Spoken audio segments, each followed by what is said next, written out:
Uşaqlar, bu günlərim Ümumdünya Kitab və Müəlliflik Hüququ günüdür.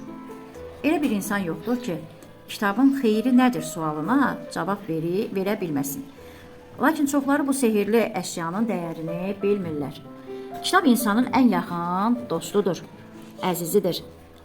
Kitablar müxtəlifdir. Bir var dərs kitabları, bir də var bədii kitablar. Yəqin ki, dərs kitabları ilə tanış olmusunuz. Dərs kitabları harda istifadə edirlər? Məktəbə gələrkən istifadə olunur. Bədii kitabları isə hər bir insanın taleyidir. İndi gəlin görək kitab haqqında kim öz fikirlərini söyləyə biləcək. Buyur Sevcan. Kitab böyük müəllimdir, sinəsində min aləm var. O səni bir insan kimi gah güldürər, gah ağladar. Dili yoxdur, o danışar, hər bir şeydən xəbər verir. Ata kimi sənə bənzər, kitab doğru yol göstərər. Hər dövrün öz kitabı var. Kitabsız ev, ürəksiz bədəndir.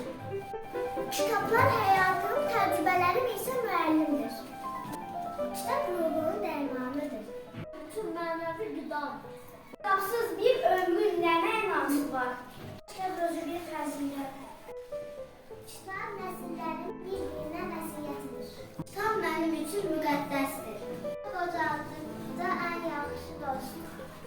Böyük sərvət əldə etmək istəyirsənsə, kitab al. Kitab sənin ilk dostundur. Kitab toplamaq yaxşı işdir. Kitabı oxumaq isə daha faydalıdır. Ən yaxşı kitab sənin qəlbini vərəqləyən kitabdır. Yaxşı kitab çox qiymətli xəzinədir. Kitablar solmayacaq bitkilərdir. Yaxşı ki, cahillər kitab oxumur, yoxsa kitab nüfuzdan düşər. Kitabsız yaşamaq kar, dilsiz yaşamaq.